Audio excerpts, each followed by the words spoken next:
करौली में मदन मोहन जी के मंदिर में झाड़ू का काम करते थे। उनका नाम था काले खां। क्या नाम था? काले खां। काले खां बड़े प्रसिद्ध हैं, मैंने उनका चरित्र पढ़ा भी है, श्री काले खां जी का। काले खां जी के नाम से आज भी मदन मोहन जी की आरती होती है, तो ऐसा होता ही नहीं कि काले खां को प्रणाम नहीं करते। देखो कितनी बड़ी बात, हमारे हिंदुओं के इष्ट ठाकुर जी हैं और उनकी आरती होती है, तो आरती में एक विजातीय व्यक्ति का स्मरण किया जाता है, तब आरती संपन्न होती है। श्री मदन मोहन लाल जी तो काले खां जो थे वो झाड़ू का काम करते थे मंदिर में। अपना घर चलाने के लिए उन्होंने ये कार्य स्वीकार किया। काले खां एक विजातीय व्यक्ति, हिंदू भी नहीं था, केवल अपने घर को चलाने के लिए झाड़ू का काम करता था मंदिर के पास। इसी बहाने उसको कभी कभी मदन मोहन जी दिख जाते थे। अब देखते देखते झाड़ू लगाते लगाते अब उसकी आदत में आ गया कि अब वो बिना श्याम सुंदर को देखे रह नहीं पाता। रोज मंदिर में जाता, झाड़ू लगाता और पीछे सीढ़ियों पे ही खड़ा हो जाता। अंदर तो जाने की उसको अनुमति नहीं थी, तो वहीं से भीड़ जब इधर उधर होती थी तो बीच में से थोड़ी सी झांकी श्री मदन मोहन जी की उसको दिख जाती थी। मानो उसको ऐसा लगता था उसका हृदय परम शीतल हो गया हो, परम आनंदित हो गया हो। धीरे धीरे भक्ति प्रस्फुटित होने लगी हृदय में। अब तो ये स्थिति हो गई कि मंगला में पहुंच जाता और शयन करा के ही घर आता था वापस। और इससे परिणाम ये हुआ कि पत्नी जो थी काले खां की वो बड़ी बरसती थी। परिवार के लोग उसको काफिर बोलते थे। बोले बताओ, जन्मा हमारे कुल में, कभी खुदा को तो याद करता नहीं, वहां पत्थर पूजने चला जाता है, इस प्रकार की बातें बोलते। लेकिन उसको किसी से कोई फर्क नहीं पड़ता। वो तो और आनंदित हो गया जब उसकी पत्नी उसके बिल्कुल विपरीत होती चली गई, तो वो तो और खुश हो गया। बोले बढ़िया है, जो बीच में दोपहर में भोजन करने घर जाता था अब उसका भी मन नहीं करता मेरा। क्यों? चिक चिक करेगी, लड़ेगी मुझसे, इससे बढ़िया मंदिर में पड़े रहो। तो काले खां को तो और अच्छा लगता, पत्नी बेचारी ऐसी विमुख हो गई कि अब तो वो पूरा दिन ही मंदिर में ही निकालता। लेकिन काले खां की व्यवहार धर्म में एक पीड़ा थी कि उनको कोई संतान नहीं थी। घर परिवार के लोग सब उसको बहुत डांटते थे। बोले अरे तू खुदा को भजा कर, वो तुझको संतान देंगे, वो तेरे को बेटा देंगे, तू किसको भजने चला जाता है? खुदा को पुकारता ही नहीं है, इसीलिए तो तेरे बालक नहीं हो रहा। अब तो रोज की इतनी चिकचिक हो गई कि काले खां एक दिन मंदिर गया, मदन मोहन जी का श्रृंगार दर्शन कर रहा था। दूर खड़े खड़े बोले हे मदन मोहन लाल जी, मुझे पुत्र की कामना नहीं है, मुझे संतान की कामना नहीं है, पर आपकी भक्ति करने में, आपसे प्रेम करने में बाधा बनती है मेरे परिवार के लोगों की बातें, और वो बातें तभी खत्म होंगी जब मेरे घर एक पुत्र हो जाए। हे नाथ, मुझे पुत्र की कामना नहीं, मेरी कामना तो ये कि सब चुप हो जाएं और मैं आपकी भक्ति करता रहूं। इसके लिए आप मुझे एक पुत्र दे दो। और कृपा ऐसी हुई कि कहां परिवार के लोगों ने जब ज्यादा बोलना प्रारंभ किया, तभी खबर आई कि काले खां की पत्नी जो है वो गर्भवती। पहले तो आधे लोगों के मुंह बंद हो गए। काले खां भी सबको बोल देते, बोले तुम लोग कहते हो खुदा को भजो तभी बालक होगा, दो मेरे मदन मोहन लाल जी ने भेज दी संतान, अब देखना होगी। फिर ये हुई कि अब बेटी हुई तो समझेंगे कि इसके ठाकुर जी ने दी, बेटा हुआ तो समझेंगे हमारे खुदा ने दिया। बोले ऐसा नहीं, ये तो हमारे ठाकुर जी कृपा करेंगे, उन्हीं की कृपा से ही हो रहा है। और काले खां के यहां पर एक पुत्र ने जन्म लिया। जन्म लेते ही महाराज काले खां बड़ा खुश, इसलिए नहीं कि पुत्र हुआ, इसलिए कि अब सबके मुंह बंद हो गए, अब मुझसे कोई कुछ नहीं कहेगा, अब मैं निरंतर मदन मोहन लाल जी का खूब दर्शन किया।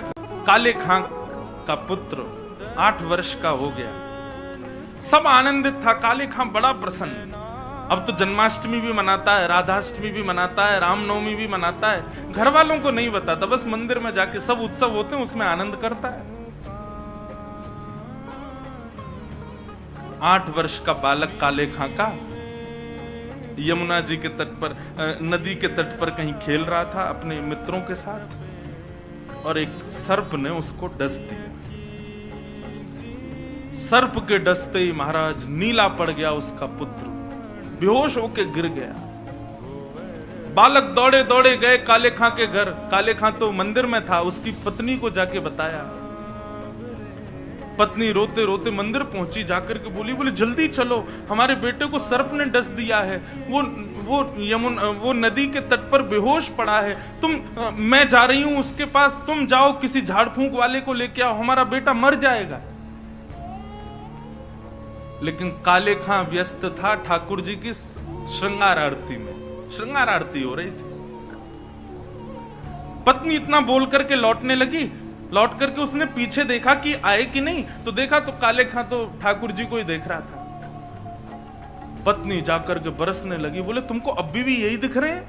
अरे हमारा बेटा मरने वाला है, देरी करोगे, कोई झाड़ फूंक वाला नहीं पहुंचा तो उसकी मृत्यु हो जाएगी। लेकिन काले खां तो अभी भी मदन मोहन जी को ही देख रहे थे। पत्नी ने कहा यदि मेरे पुत्र को कुछ हो गया ना तो फिर देखना मैं क्या करती, तुम्हें और तुम्हारे इस मदन मोहन को दोनों को देखूंगी मैं। ऐसा कहकर के पत्नी तो चली गई, काले खां वहीं खड़े रहे, नेत्रों से अविरल अश्रुधार बहाने लगे, इसलिए नहीं कि पुत्र को सर्प ने डसा, इसलिए हे मदन मोहन लाल, क्यों आप चैन से नहीं बैठने देते मुझको, क्यों आप चैन से मुझे दर्शन नहीं करने देते? ये सब मुझे पता है आपकी लीलाएं हैं, और ये सब क्यों करते हो ये भी मुझे पता है, मुझे परखने के लिए कि मैं अपनी स्थिति से च्युत तो नहीं हो रहा कहीं। लेकिन मेरा पुत्र दिया आपने था तो बचाओगे भी आप ही, और पुनः कहूंगा इसलिए नहीं कि मेरा पुत्र है, इसलिए कि मैं आपसे दूर ना हो जाऊं, बस मेरे पुत्र को बचाना। संध्या आरती के बाद जैसे ही कपाट बंद हुए, काले खां नदी के तट पर पहुंचा। भीड़ इकट्ठी थी। पत्नी को जैसी पता चला, काले खां बोले आगे ओझा को नहीं लाए, झाड़ फूंक वाले को, बोले वो तो मैं भूल गया। इतना कहना हुआ कि महाराज परिवार के लोगों ने काफिर काफिर कहकर के काले खां को सुनाना प्रारंभ कर दिया। दौड़ करके गए, ओझा को लेकर के आए। जैसे ही ओझा ने आकर के उसकी नब्ज आदि देखी तो कहा ये बालक तो जीवित नहीं है, इसकी तो मृत्यु हो चुकी। सब रोने लगे। काले खां की पत्नी ने अपने पुत्र को गोद में उठाया और ले गई और मदन मोहन जी के द्वार पर जाकर के अपने पुत्र को रख दिया। बोले बहुत कहते थे मदन मोहन लाल जी ने दिया, मदन मोहन लाल जी ने दिया है, तो ये जीवित करके दिखाएं इसको अब। और यदि ये जीवित नहीं हुआ, खुद भी मर जाऊंगी, तुमको भी मार दूंगी और पूरे परिवार को नष्ट कर दूंगी इन्हीं की दहली पर। तब काले खां ने मदन मोहन लाल जी को निहारा और निहार करके कुछ शब्द काले खां ने लिखे हैं, तो थोड़े उर्दू के अल्फाज, लेकिन हैं बहुत सुंदर। काले खां मदन मोहन लाल जी की ओर देखने लगा और कहने लगा, मुसफक साफीक रफीक दिल दोस्त मेरे नजदीकी हकीकी ख्याल कीजिए, मेहरबान कदरदान आला तू जहान बीच, मुझसे गरीबों का गुनाह माफ कीजिए। काले बेकरार खड़ा तेरे दरबार पे, नंद के कुमार जरा गौर अब कीजिए।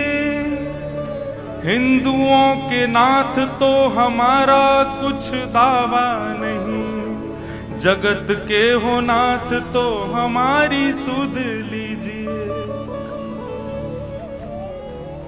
हे मदन मोहन लाल, एक द्वार पर खड़ा है तुम्हारा, यदि तुम हिंदुओं के नाथ हो तो हम वापस चले जाएंगे, कोई कृपा मत करना। पर मैंने सुना है लोग आपको जगन्नाथ बुलाते हैं। जगत के हो नाथ, जगत के हो नाथ तो हमारी सुध लीजिए।